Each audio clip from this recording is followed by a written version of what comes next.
Oh. Dili iyang gisulti, dili niya gisulti. Dili nga siya adunay nangawa alang sa mga kabus. Oh. Apan tungod kay siya usab kakawatan o nagpaton sa sudlan-sudlanan o nagdala sa bisan aton sa mga sulod diha niini. So, kana ato nang tun-an ron. Unsa man na siya? Parables o narrative? Unsa man ang istorya? Parabol tingali. Okay. Dili na siya parables. Narrative na siya. Dili siya parables. Wala may parables siya. Nag-ingon na yung Bible parables. Wala. Isulti day. Wala. Isulti man na. Mo? O isulti man na siya kung parables isulti niya. Og ni naghimo si Jesus o sa kasumbingay. Dili ka na. Event na siya. Muna siya narrative. O narrative na siya.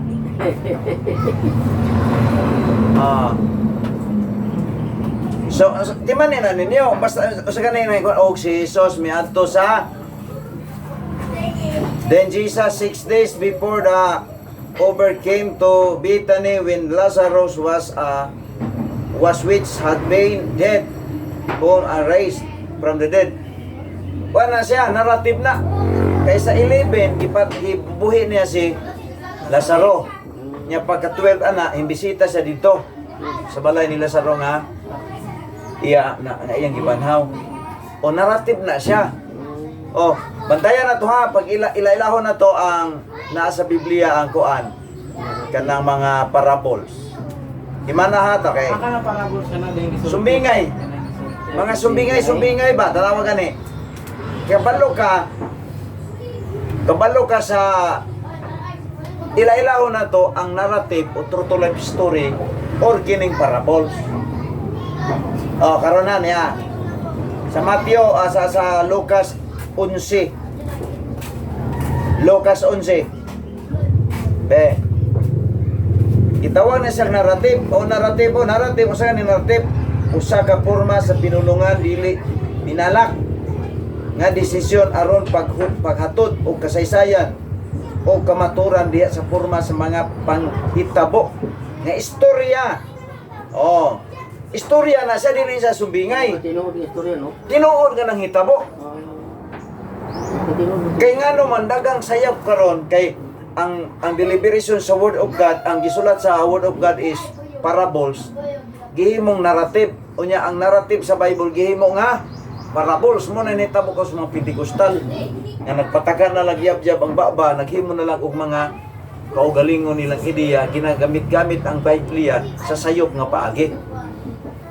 So sa mana arita tanawa sa Biblia timan-an nato once gani ang context gani parables na isulti na sa Bible. Tanawa sa Lucas 11 Lucas Luke 15 basa ko no paingon sa 3 Jeff Lucas 15 basa Jeff 1 to 3 Jeff 15. Then drawn to him all the publican and sinners for to 15 verse 1 to 3 15 man na chapter 15 1 to 3 verse 1 to 3 papaingon o kana sige. Then drawn near unto him all the publican and sinners for to heard him and the Pharisees and scribes murmured, saying, This man saved sinners, and eat it with them. Number 3. And he speak this parable unto them. Sa ato pa isulti gina sa scripture. Pag parables na siya isulti na nga parables. Lahat to kay wala man to gisulti. O man to gisulti ang parables siya, narrative to siya. Narrative siya. Timanin na ninyo. Sa mani, mag-exam taan ni karon na ay mga verses nga akong ikuan sa inyo, atong tan-awon kung makaibalo ba mo narrative o parables ba na o figurative speech ba na. O sa pa nga figurative, arita sa figurative. O figurative ta. O sa may example sa figurative kanang mga symbol-symbol. Nana sa Bible. Nasa Bible wala. Muna kinahanglan ta kabaluta white ta. Okay, this status na. Ba, napata sa narrative ha. Narrative. Okay. Now, ingon di ha.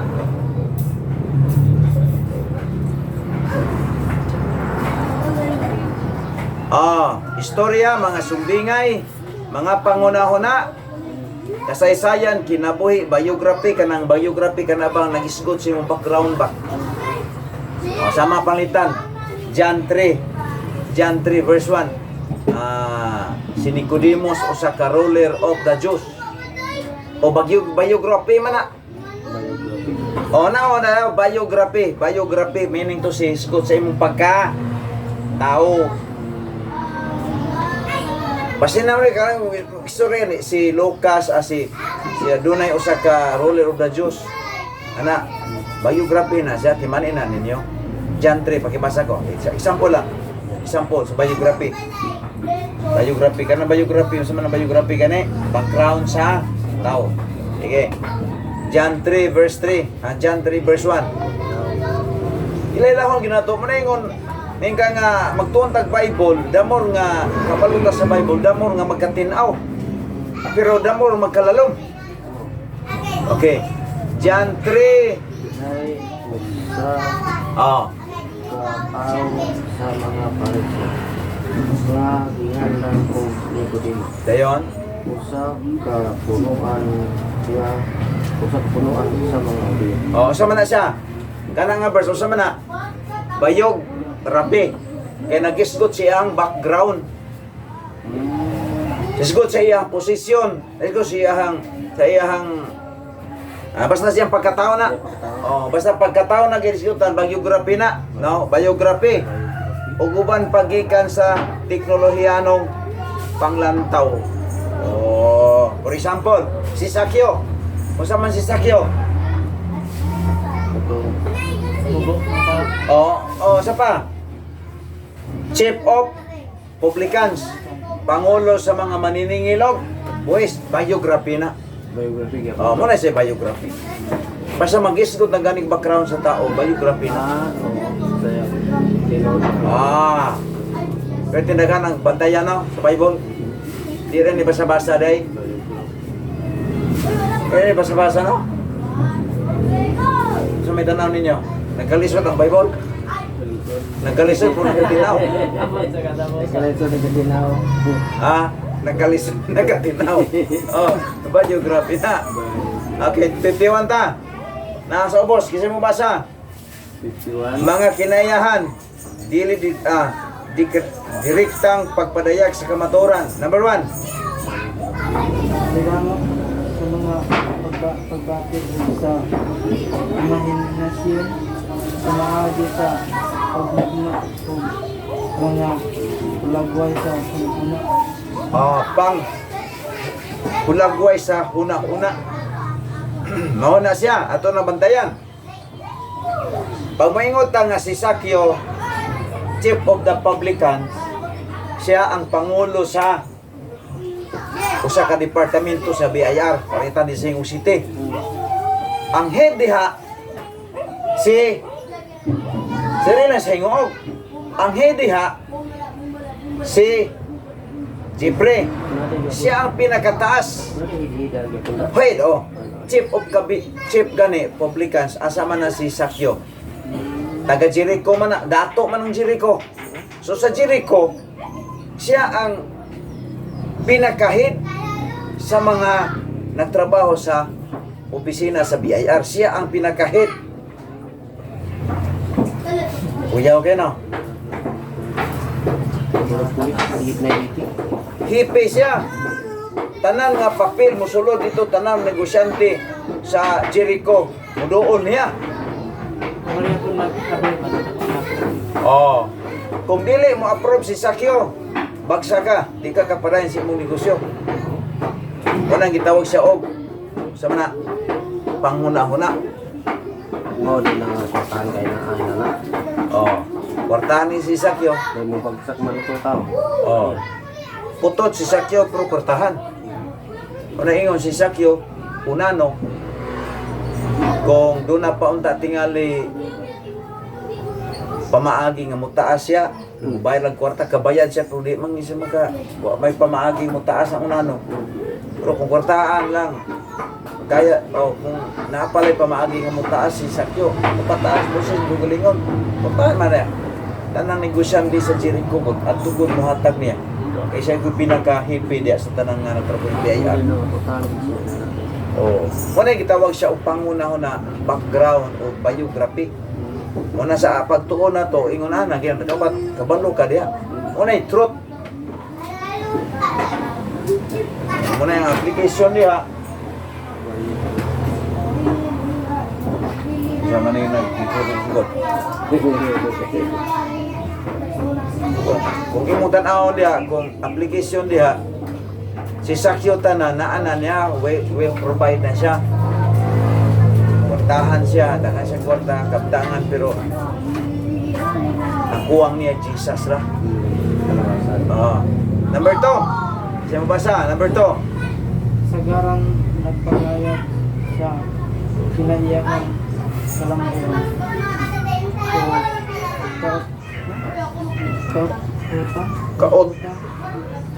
Kautan. Samson. Dahil nga term si Joseph o si Samson. Kamusta ni baloan yung Joseph ni Samson? Be. Si Joseph idani sa asawa ni Potiphar hing dagan. Si Samson natintal ni Delilah, opposite sila. Sama ka? Samson ka o Joseph? Mana siya? Comparison. Number 3. Sagaran nagpadayang siya sa balaod siya pagpangagas Pagpangani. Ingon siya ebidensya sa balaod sa pagpamugas o pagpangani. Nya ang istorya ang gihimo niyang kuan niya si David. Sa may gihimo ni David ay nga nganong nakapamugas siya, nakaani pud siya. Sa may iyang mugas diay ni dito ni usa may gipugas ni David. Ang pugas ni David katong iyang pakuha niya si kuan si katong Batsiba. Kaya kang Batsiba katong Asawa sundan. asawa ni yang bana si Uriah. So may naani ni kuan. Napugas to siya ato nya. Ang iyang naani usuman nagubot sa iyang pamilya. Nailison makuha na to. Unsa pa?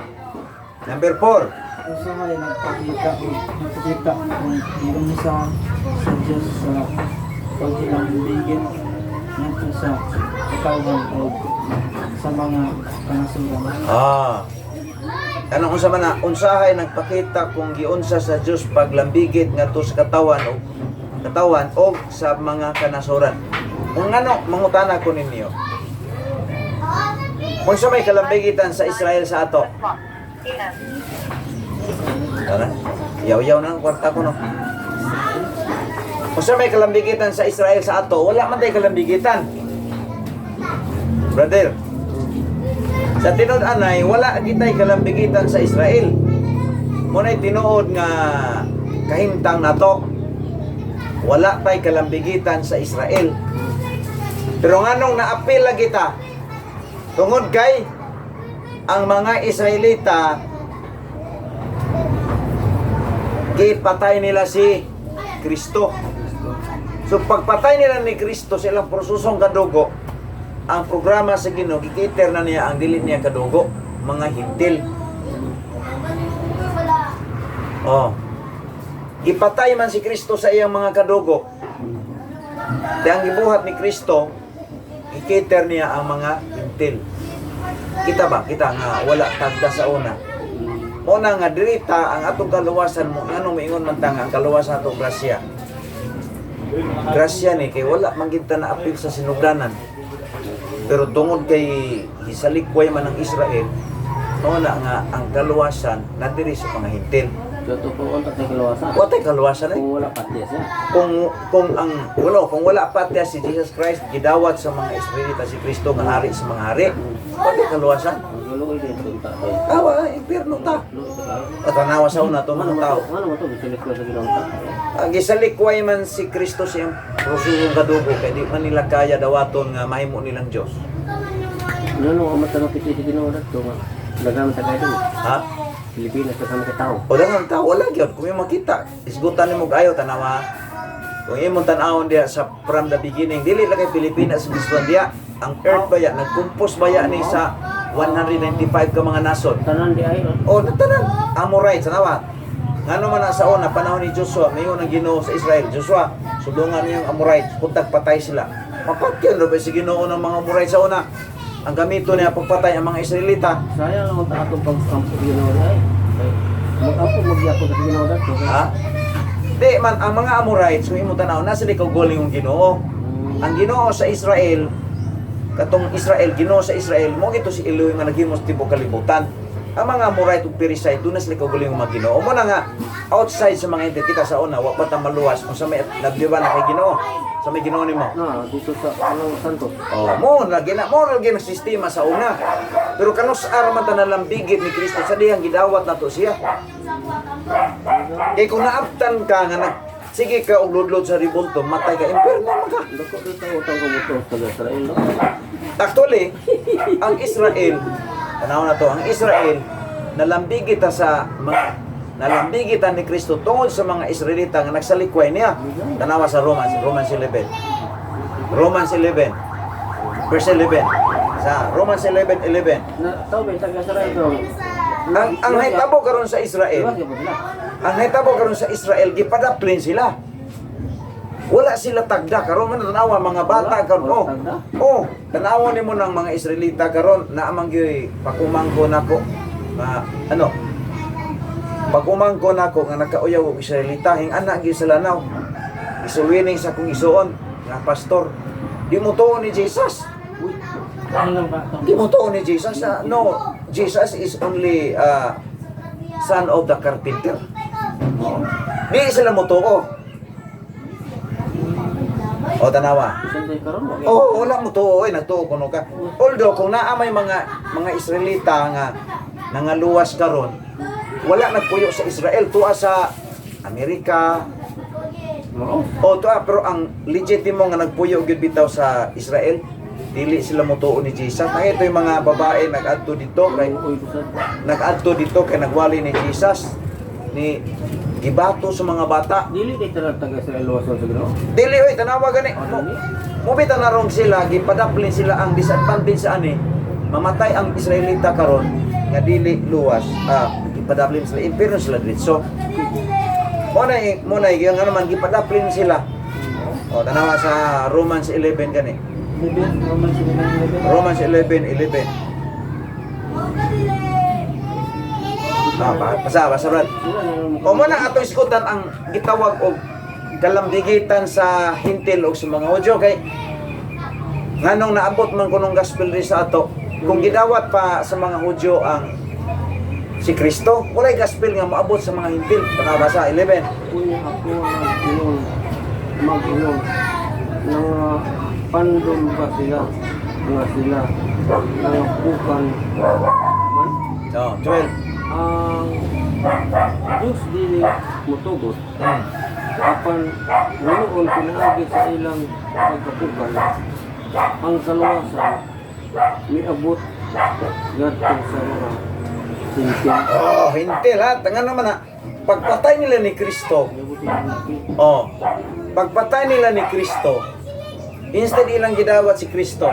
kung gidawat nila si Kristo, uman ang istorya o atay kaluwasan oy.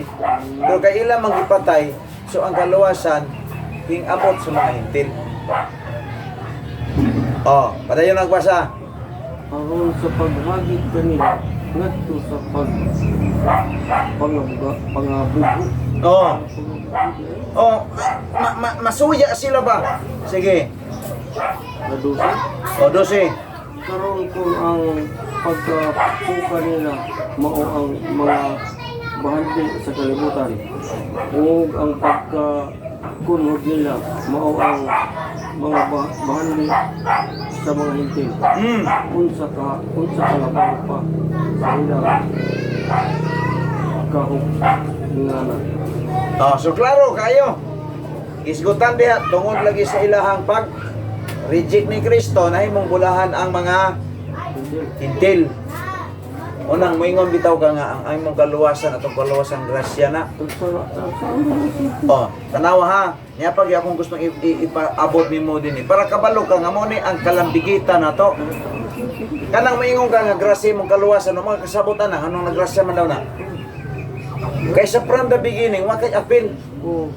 For example, si Juan nagpack ko ng bugas tag 5 ka kilo. O, budget na tanan. Ikaw wa kay apil. Karon kay wa man mitong nga tong gibudgetan nya naa man ka ihatag mo na grasya.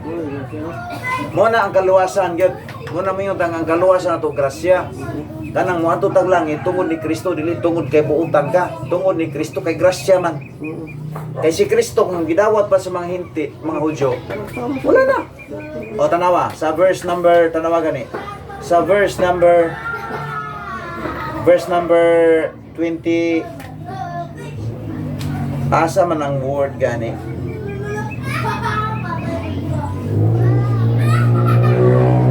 Tanawa sa verse 7.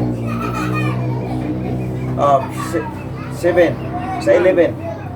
Nang saman ang Israel wala nakaangkon sa iyang ginapangita. Gayon, Apan ang pagpili nakaangkon niini ug ang uban nabutaan. nabutan. Isa man nabutan. Ang mga Hudyo. Kaya amo Tungod sa ilang pagsalikuyan ni Kristo, gibutaan sila, nangawa sila sa passing. Tanawa sa verse number 25 25 ta 26. Tanawa. Sige. Tungod kay ako dili buot mga igsoon nga kamo mahimong walay kay balo may tungod niini nga mystery basin kamo gayon maalamon diha sa inyong kaugalingong mga una-una. Oh, sige. Na ang pagkaputa sa usa ka bahin na tabo sa Israel hangtod ang kapunganan sa mga hintil na lahi abot na Oh. So naay gidaghanon sa mga hintil nga mutuo ni Kristo, then after that masirado ang kapanahonan sa iglesia o dispensation of grace. Rapture man ang mahitabo, then tapos ana balik na pud sa Ginoo dito sa Israel. Tanaw sa 26. 26. Usa ang tibuok Israel maluwas ingon sa nasulat adunay muabot gikan sa Sion ang manluluwas ug mupahawa sa pagkadili Diyos nun gikan ni Hakub. Ah. So, kano sa man na mahitabo? Kung mahitabo na ang gidaghanon sa mga hintil nga luwas. Sila na po'y luwason dito. Pero mo na magpalunggo sa liog. Maulay sila dahil. Oh, sila maulahi. Magpalunggo sa liog sila, pagpaputol sila ng liog. Oh, para sila makaatog langit. Ano man na? Giako man nila ang kamatayon ni Kristo. Oh, ingon man si Anas ug Kaipas nga mao'y leader sa temple nga ingon si Poncio Pilato nga wa man ko'y nakita nga kinintawa na silutan o mamatay. Ako ning bunalan dibuhian. Ron sa may giingon ni Anas ug Kaipas, high priest during that time nga rabay anang panahon na. Kuy si Barabas kanay puli. Ingon si Poncio Pilato nga awa ko'y labot sa kamatayon tawana, kuha kong tubig, o mangunaw ko ha. Siya, oh, wala. Tunong-unong siya. Kami o ang among mga anak ang mastermind sa kamatayon ng tawanan. Giako ba yan nilang kamatayon? Ako mo sa tungo diyan. So mo na nga, sila kay wa magi sila mutuon ni Jesus Christ. So unay tabo, magpalunggo sila gliog, sila magpakamatay para mahilangit sila. So kikita na may namatay si Kristo para sa ato, mao na nga si Kristo na exclusive para sa mga Gentiles. Sila, punggol sila. Sila magpalunggo ni Antikristo. Si Antikristo naman sa 7 Great Revelation period, sila man po ng lunggo ang ulo ni Antikristo diya. Ang ilang kaluwasan, si Antikristo ang mo lunggo nila liog. Mo na ipaagi silang kaluwasan. Mo na nga, mingon ang uban nga, ay kuko ng litan, di ta madala sa rapture. Ang magpalunggo ng tagliog. O man kay apil anak. Oy, apil eh. O man apil mga hintil anak nga programa. Ano mo? Mobile Ang lang kuan. ang kanang bitawng programa bitaw sa pagpanunggo og liog sa Israel na tungod sa ilang pagpatay ni Kristo. Na kung ang hintil karon dili gani siya maluwas, Loy. di na gina siya maluwas. Kung dili siya madala sa rapture, Ano? wala na second chance. Tanawa gani revelation kanang gibasa nimo diha sa 25. Naay gidaghanong gitan-aw sa Ginoong maabot ang gidaghanong sa maluwas. Ang mahitabo ana, awa gani. Ingon siya sa verse 25. Sige ingon diha. Ingon siya, for I would not, brethren, that ye should be ignorant of this mystery, lest ye should be wise happen in your own concept, that the blindness of part in part is happen to Israel until the fullness of the Gentiles be come in. Word na fullness, numbers na. Gidaghanon nga mga katulaing Bible gani. Kani diri sa imo. Sige gamit diri. Mo na nga wala na sikan trip po. Yang sikan trip Israel na. Kung mabiyaan ka karon, wala na kay kaluwasan. Mura man na sila sa mga katoliko. Wala na. O pagpungot ko. Di man na mo. Sila pa magani mo imo kung gusto ulo ana kasi pag-abot magod sa rapture, human sa rapture, ang tanang mga tao, pag hari ng Antikristo, automatic mo sumitar sa iya, ha? Ang dili lang mo sumitar, ana, ni Antikristo ang Israel, mo nang lungguan nilang liok. Mura din ako na doon sa sila. Bisan mga fundamental baptist o bang mga baptist, may sila nga, kung di ta madala sa second, sa first trip na second trip, di man na mao. Ang second trip ba yan, mo ba ng Israel? O ba ng grasyang kaluwasan ron? Israel. Kundi gani ka maluwas karon, kung dili gani karon maluwas pa panahon sa grasya, wala kay kaluwasan na kining grasya para man sa mga hintil. Panahon pa man nagikaroon no, udawat ka. O ba nang ang Bible studyhan ginagayo kay di man ni basa-basa ra. Tanawan ni mga tao nga sa pagsabo sa Bible na narakasayon o nang himong abusado. Sila. Yung Bible siya nga umaabot ang gidaganon sa mga hintil nga mudawat sa Ginoo. 26 og maluwas ang tibok Israel. Usa may ilang kaluwasan, lunggog liog oy. Nakulong dawat sila. Nagyapon. Nagdawat sa ang mga Hudyo karon nga wala nagpuyo sa Israel, tuwa sa Amerika nga nagdawat ni Kristo. Appeal to sa salvation, appeal to sa rapture. Pero ang legitimo nga naa karon sa Israel, ipagahi man nag-ay sa Ginoo sila. Bisag pastor to sa Israel ba? Bisag pastor na to sila. Ha? Bisag pastor na. Kapi ni mo no to ang Israel ron. Christian country sa dili. Dili. Tanawa ganina. Luwi na tayo eh. Ni pagahi ba na nila tanawa na mga Pilipino nag-adto dito, mga Pentecostal nagwali about Jesus. Itamparos ba ya? Ipangbato ba ya? Totoo sila. Gaya lagi sila kaya. Yan mo to sila. Naghulat pa man gani sila pagbalik ni Kristo. Wala sila, dili sila mutuo nga niabot na si Kristo. Sa ila, sa ato bumalikay naman si Kristo, sa ila moabotay pa. Unang nagtuko sila karon og kanang giandam na nila ang ilahang mga gamit sa pag-worship kay ingon pa nila ni Netanyahu kung masugdan daw kuno nila og balik ang ilang paghalad-halad o mga mananap dito sa kuan mo balik moabot na si Jesus nakaliwat ni Jacob. Una na ning kamot sila karon nga ibalik nila ang pag-uper-uper o mananap. Oh, halad. Oh, halad. Maghalad siya kay anak ko nung panahon na mubalik na daw ang muanha na daw si Jesus. Kanya kay ang muanha anak kung panahon na si Antikristo man. Abi na halad ko na. O sa ila, mabutay pa ang ilang ginokita mo balikay na. Hindi man sila mutuoan ng Biblia. Ang ilang gituo katumang tura. Tutura. Katong Book of Moses nga mo igi taguan ron sa mga rabbi sa Israel. Di man sa mutong Bible. Wala ang kalambigitan na to. Okay, tanawa ha. Number 5, kasagaran naghatod og mahinungdanon nga punto o pagtudlo sa mga prinsipyo alang sa paggamit o gitawag application. Number 6, talagsaon. Talagsara nga paglakip o directing nga sugo nganhi kanato. Naa dinhi pipila ka mga pananglitan sa Biblia. Na ibang mga gisugo sa Ginoo. Oh, naman na.